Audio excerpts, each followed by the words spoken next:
बिस्मिल्लाहिर्रहमानिर्रहीम। आज हम B Com part first subjects BMS में टॉपिक है हमारे पास क्वार्टाइल्स, परसेंटाइल्स, डिसाइल्स। पहले हम इन तीनों के फार्मूले लिखेंगे ताकि अच्छी तरह से आज क्लियर हो जाएं। क्वार्टर का मतलब जिस तरह से होता है 4, आप ये याद रख लें, क्वार्टर का 4। परसेंट का मतलब होता है 100। इसी तरह से डेका का मतलब होता है 10। आप इनके पहले ये नंबर याद रख लें। क्वार्टर का मतलब होता है 1/4, जैसे परसेंट का मतलब होता है 100 से डिवाइड, और डेका का मतलब डेका से यानी कि डिसाइल्स ये 10। अब जो क्वार्टाइल्स होते हैं ना, क्वार्टाइल्स ये हमारे पास पहले क्वार्टाइल्स ये हमारे पास तीन है। मसलन एक Q1 आता है, एक Q2 आता है और तीसरा Q3 आता है। Q1, Q2, Q3। अब Q1 क्वार्टाइल्स को हम कहते हैं लोअर क्वार्टाइल। इसको क्या कहते हैं? Lower quartile. Q3 को कहते हैं अपर क्वार्टाइल।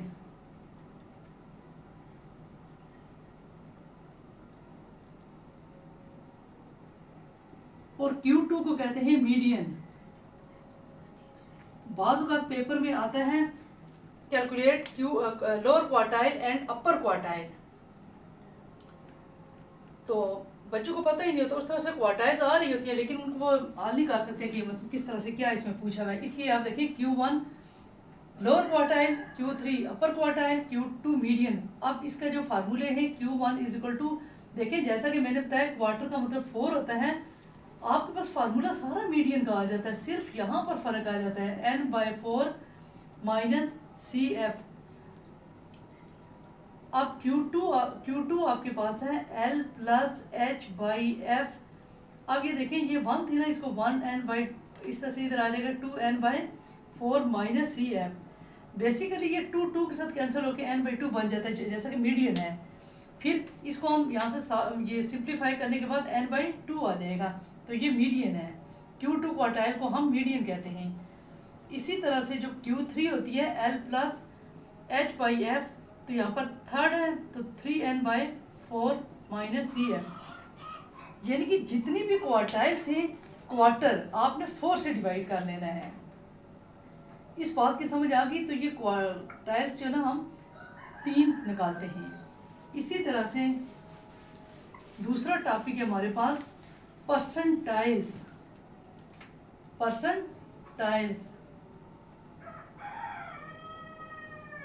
परसेंट के मतलब से आपके जहन में आ जाता है कि 100 से डिवाइड करना।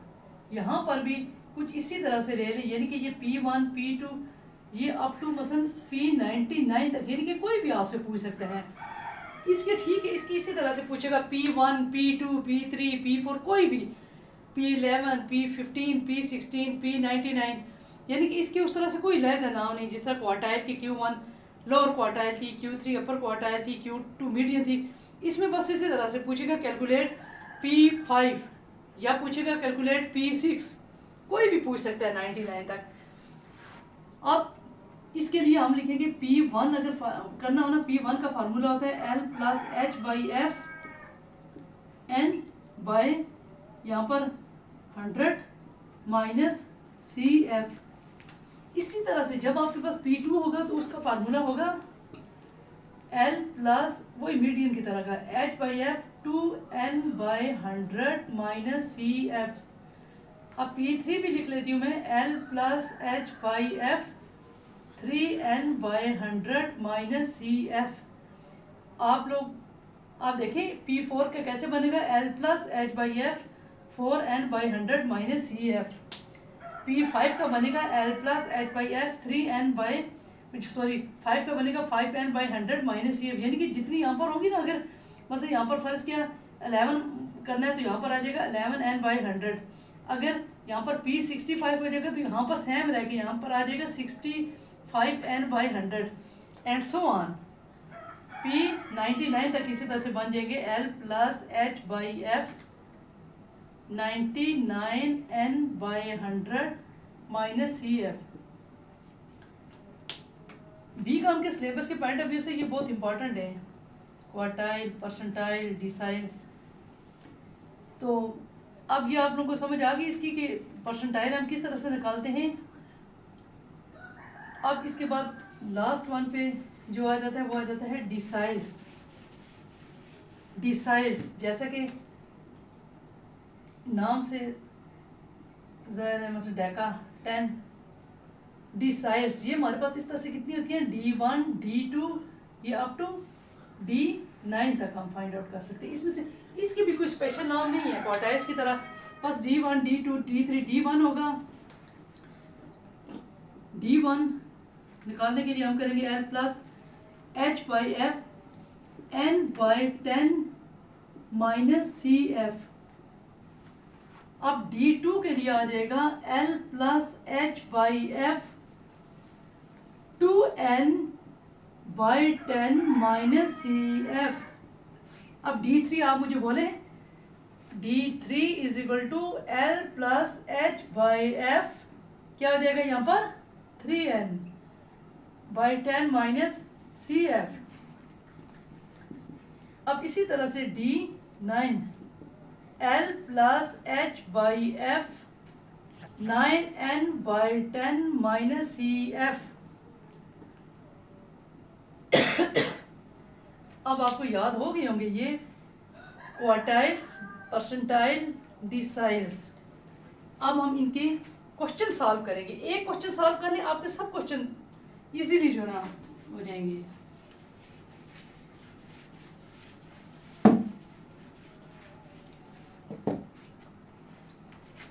अब BMS की जो बुक है इसमें है क्वेश्चन नंबर 3। कोई भी डेटा ले लेंगे, कोई इसके लिए जो है ना स्पेशल आपके पास कैलकुलेट क्वेश्चन नंबर 3 है इधर बुक में, कोई भी डेटा आप ले सकते हैं। Calculate Q1 Q3 and P57। अब इसके लिए जो हमारे पास कैलकुलेट इसमें ये चीज़ करनी है, तो आपके पास जो डेटा है वो है क्लास 5.5 10.5 10.5 15.5 15.5 20.5 20.5 से लेकर 25.5, इसी तरह से 25.5 से लेकर 30.5। फिर आपके पास सेकंड नंबर पे फ्रीक्वेंसी आपके पास 20 30 60 40 और 30। मीडियन के लिए, क्वार्टाइल्स के लिए, परसेंटाइल के लिए और डिसाइल्स के लिए दो कॉलम टेबल के दिए होते हैं, दो कॉलम हमें खुद बनाने पड़ते हैं। वो कौन से दो कॉलम हैं जो हमें खुद बनाने पड़ते हैं? एक कॉलम होता है CB, एक कॉलम होता है CB और एक कॉलम हम बनाएंगे F से CF, यानी कि फर्स्ट वाले से बनाएंगे CB और सेकंड वाले से बनाएंगे CF। लेकिन CB बनाने से पहले आप लोग जो ये क्लास होती है ना, इसको चेक कर लिया करें। बाज़ औक़ात CB बनी हुई होती है। CB की क्लास बाउंड्री की ये पहचान होती है, इसकी अपर लिमिट, इसकी लोअर लिमिट। अगर इसकी अपर लिमिट, इसकी लोअर लिमिट सेम हो तो इसका मतलब है हम CB नहीं बनाते। CB वाला कॉलम यही होता है, हम इसी को CB वाला कॉलम कहते हैं। ये CB बनी हुई है। अगर ऐसा ना होता, अगर ये सेम ना होती तो हम CB बना लेते। एक क्वेश्चन मैं आपको ऐसा भी कराऊंगी कि जिसमें CB नहीं बनाई हुई होगी और मैं बनाना सिखाऊंगी आपको। तो बहरहाल इस केस में CB बनी हुई है। तो F आपके पास दिया हुआ है, आपने दो कॉलम दिए हुए थे, दो खुद बनाने थे, लेकिन CB वाला कॉलम बना हुआ है, इसलिए आप लोग दो कॉलम नहीं बल्कि सिर्फ एक कॉलम बनाएंगे। F दिया हुआ है तो CF वाला कॉलम बनाएंगे। CF वाले कॉलम के लिए आप लोग मेरे साथ कैलकुलेटर ऑन कर लें। CF वाला कॉलम हम बनाएंगे F वाले कॉलम से। F की पहली वैल्यू यहाँ पर कितनी है 20, ठीक है। आप लिखें कैलकुलेटर पे, आप लिखें 20, फिर उसमें 20 में आप प्लस कर लें नेक्स्ट वैल्यू। नेक्स्ट वैल्यू क्या है 30, आपके पास कैलकुलेटर में आ जाएगा 50, फिर 50 में आपने क्या प्लस कर देना है प्लस 60, ये आपके पास आ गया 110। अब 110 में आपने क्या प्लस कर देना है 40 को प्लस करने से आपके पास आ गया 150। अब 150 में आपने प्लस कर देना है 30। तो हमारे पास Q1 Q3 P57 मालूम करने के लिए हमें दो टेबल्स में दो कॉलम और बनाने थे, CB और CF, लेकिन CB मैं बता चुकी हूँ हमने इसलिए नहीं बनाया क्योंकि यहाँ पर CB ऑलरेडी बनी हुई है। F वाले कॉलम को देख के मैंने CF वाला कॉलम बनाया। अब CF वाला कॉलम भी चेक हो जाता है कि ये ठीक है या गलत है। ये जो CF की जो लास्ट वैल्यूज होती है ना, इसको हम N कहते हैं। N या समीशन F एक ही चीज़ होती है। अब ये जो लास्ट वन पे आया है इसको या तो हम N कहेंगे या समीशन F वाला हो जाएगा। जो इसकी लास्ट वैल्यू है वो इसको प्लस करने के बाद आनी चाहिए। अगर ऐसा नहीं है तो इसका मतलब है CF वाला कॉलम गलत है। तो आप ये भी चेक कर सकते हैं। अब देखिए, अब हम इनको प्लस करके देखेंगे कि क्या नेक्स्ट कॉलम हमने ठीक बनाया या नहीं। 20 प्लस 30 प्लस 60 प्लस 40 प्लस 30, ये आपके पास है 180। इसका मतलब है हमारा ये वाला कॉलम ठीक आ गया। CF वाला कॉलम हमने ठीक बनाया। इसको प्लस करने से 180 आता है और इसकी लास्ट वैल्यू भी 180 आती है। अब हम क्वेश्चन के नेक्स्ट पार्ट की तरफ ये देखिए। अब हमारे पास है डेटा, अब हमारे पास है Q1 को हम और क्या कहते हैं लोअर क्वार्टाइल। अब सबसे पहले हम Q1 का फार्मूला लिखेंगे। Q1 का जो फार्मूला है, जैसे मैं डेटा सामने लिखूंगी Q1 का आप लोगों ने इसी तरह से लिखना है, वरना आप लोग कंफ्यूज हो जाएंगे। Q1 किस चीज के को लेता है L प्लस Q, मैंने क्या बताया था, जैसे क्वार्टर का मतलब होता है 4, N/4 माइनस CF। अब Q1 is equal to L plus H/F N/4 minus CF। इसका मेथड बिल्कुल मीडियन ही की तरह का होता है। जैसे कि मीडियन में यहाँ पर N/2 होता था, तो अब यहाँ पर है आपके पास N/4। देखिए N आपके पास N आपके पास है यहाँ पर 180/4। 180/4 करके देखिए आप, 180/4, ये आपके पास आ गया 45। ठीक है, ये आपके पास आ गया 45। अब ये आपके पास N/4, पहले आपने ये ब्रैकेट वाला कर लिया। अब आपने क्या करना है, अब आपने ये सारा, आप देखें इस 45 का आपने करना क्या है, आपने इसको इस डेटे में कैसे जना। अब आप CF वाले कॉलम में देखिए कि 45 किस में आता है। आप ये समझ लें जो Q1, ये जो N/4 45 है ना, आपसे 45 रुपीज़ कोई उधार मांग रहा है। तो आप ये आपके पास पहले कितने 20 रुपीज़, आप 20 रुपीज़ में से 45 रुपीज़ दे सकते हो, नहीं ना दे सकते। फिर आपके पास जो आप दूसरी नेक्स्ट वैल्यू की तरफ तरतीब से चले, आपके पास है 50, आप 50 में से 45 रुपीज़ हज़ार दे सकते हो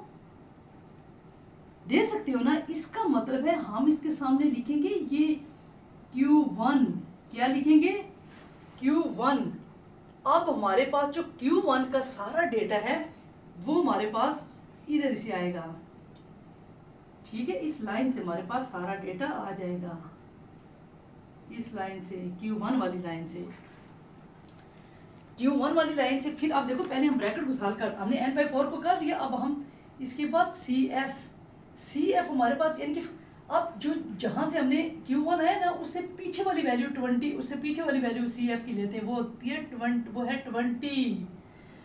और फिर उसके बाद हम ले लेंगे F हमारे पास इस केस में क्या है, Q1 के सामने जो फ्रीक्वेंसी है उसको हम कह देंगे F।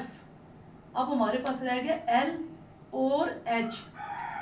एल आपके पास क्या आ जाएगा, इसी Q1 के सामने सी बी की लोअर लिमिट, ये लोअर लिमिट होती है और ये अपर लोअर लिमिट है 10.5। अब एच हमारे पास है 15.5 माइनस 10.5। अब करें 15.5 माइनस 10.5, ये आपके पास आ गया 5। तो आप 5, ठीक है, ये किस तरह से आया, 15.5 में से 10.5 को माइनस कर दिया। देखिए जब मैंने Q1 लिखा तो आप बिल्कुल इसी तरह से Q1 के सामने इसका सारा डेटा लिखेंगे। जैसे अब Q1 is equal to L कितना है आपके पास 10.5 प्लस एच कितना है 5, एफ कितना है 30, n/4 कितना है 45, सी एफ कितना है 20। अब हम मीडियन की तरह इसको सॉल्व करेंगे। अब सबसे पहले ब्रैकेट को सॉल्व कर लें। 10.5 प्लस 5/30, 45 माइनस 20, ये आपके पास आ गया 25। Q1 is equal to 10.5 plus 125/30, 10.5 plus 125/30, 4.16। अब आ गया कितना प्लस 10.5, हमारे पास 14.66। आपको समझ आई Q1 किस तरह से आया, ठीक है, Q1 किस तरह से आया, मेथड बिल्कुल मीडियन की तरह का होता है। अब Q1 को हम लोअर क्वार्टाइल भी कहते हैं, आप बल्कि साथ साथ लिख लें ज़रा, लोअर क्वार्टाइल, ठीक है। अब हम इसको अब हम करेंगे Q3।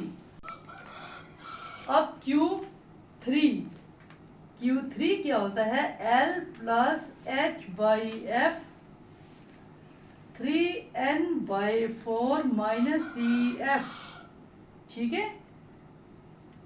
अब हम सबसे पहले ब्रैकेट की 3n/4 इसको हम पहले सॉल्व करेंगे। 3n/4 180/4, हमारे पास ये आ गया 3 मल्टीप्लाई 180 डिवाइड 4, ये हमारे पास आ गया 135। कितना आ गया हमारे पास 135। 3n/4 135 का मतलब है इसको आपने किस में देखना है, CF में देखना है, ठीक है, CF में। अब हम देखेंगे आपसे कोई 135 रुपीज़ उधार मांगता है तो आप स्टार्ट से करेंगे। देखिए आपके पास 20 रुपीज़ है, 20 में से आप 135 नहीं दे सकते। 50 है, 50 में से भी आप नहीं दे सकते। फिर उसके बाद आपके पास आ जाता है 110। देखिए 110 में से 135 दे सकते हैं, नहीं। अब आपके पास आ गया 150। 150 में से आप, अगर आपके पास 150 है तो आप 150 में से 135 दे सकते हो। तब बेसिकली ये है कि जिसके अंदर लाइक करता है, लेकिन बच्चों को समझ नहीं आती उस तरह से, इसलिए मैं उनकी आसानी के लिए इस तरह से कहती हूँ कि वह इतना हज़ार आपसे मांगता है तो यहाँ से आप। अब आपने ये आपके पास आ गया Q3। ये क्यों आ गया Q3, क्योंकि 135 इसके अंदर आता है, यानी कि आप आधार दे सकते हो, वो दो ना दो आपकी अपनी मर्जी। अब देखिए Q3, अब हमारे पास यहाँ से डेटा आएगा। देखिए CF उसी तरह से, ये वाला CF उसी तरह से आगे जैसे पहले किया था। कैसे किया था, 135 से जो पीछे वाली वैल्यू होती है ना CF, हमारे पास वो आ जाता है 110, ठीक है। बाकी सारा डेटा आपको इसी Q3 वाली लाइन से मिल जाएगा। अब इसके बाद आपके पास आ जाता है F क्या होगा, जो फ्रीक्वेंसी का जो फ्रीक्वेंसी है वो यहाँ पर कितनी है 40। आपके पास आ गया L, जो इसी लाइन में CB की लोअर लिमिट है। लोअर लिमिट क्या है यहाँ पर 20.5, क्या है 20.5, और H आपके पास आ जाएगा 25.5 माइनस 20.5, आप लोग कैलकुलेटर साथ रखा की करें ताकि 25.5 माइनस 20.5, तो ये आपके पास आ गया 5। ठीक है, आप देखिए कोई रहता है 1 2 3 4 5, 1 2 3 4 5। अब आप इसके अंदर वैल्यूज पुट कर लेंगे। एल आपके पास है 20.5 प्लस एच है आपके पास 5/40, 3n/4 ये पूरा है 135 माइनस सी एफ है आपके पास 110। Q3 is equal to 20.5 plus 5/40, पहले सिर्फ ब्रैकेट सॉल्व कर ले। 135 उठाएं कैलकुलेटर, 135 माइनस 110, ये आपके पास आ गया 20.5 प्लस 25 मल्टीप्लाई 5, 125/40। अब 20.5 प्लस 125/40 आपके पास आ जाएगा 3.125 प्लस 20.5, ये आपके पास आ गया 23.62। आपको बच्चों समझ आई Q3 क्या होता है, किस तरह से निकाला जाता है। अब लास्ट वन पे P57, अब हम देखेंगे P57 परसेंटाइल्स 57 को किस तरह से सॉल्व करना है। अब percentile P57 is equal to L plus H/F, 57n/% का मतलब ज़हन में क्या आता है 100 माइनस CF। अब आप लोगों ने उसी तरह से देखे, यहाँ पर 57 था इसलिए 57n/100 आएगा। जो भी होगा मसलन अगर होगा 10 होगा तो लिखेंगे 10n/100, और अगर 11 होगा यहाँ पर P11 होगा तो 11n/100। बाकी फार्मूले में कोई भी फर्क नहीं पड़ता। अब इसके बाद फिर 57n/100 is equal to 57n है आपके पास 180/100। अब कैलकुलेटर का काम शुरू हो गया। 57 मल्टीप्लाई 180 डिवाइड 100, आपके पास आंसर आ गया 102.6। फिर चेक कर ले आप लोग के साथ 102.6। देखो यही आता है, एक दफ़ा फिर चेक कर लेंगे। 57 मल्टीप्लाई 180 डिवाइड 100, ठीक है जी, यही आता है 102.6। अब आप मुझे ये बात बताएं कि 102.6 आपसे कोई 102.6 रुपीज़ मांगता है, तो अब आप देखें आप किस में से दे सकते हो। सबसे पहली वैल्यू है 20 में से तो नहीं दे सकते, 50 में से भी नहीं दे सकते। आपके पास जब 110 रुपीज़ होंगे तो आप उसको दे सकते हो। सो परसेंटाइज किस में लाई करेगा, P57, इसका मतलब है इसमें।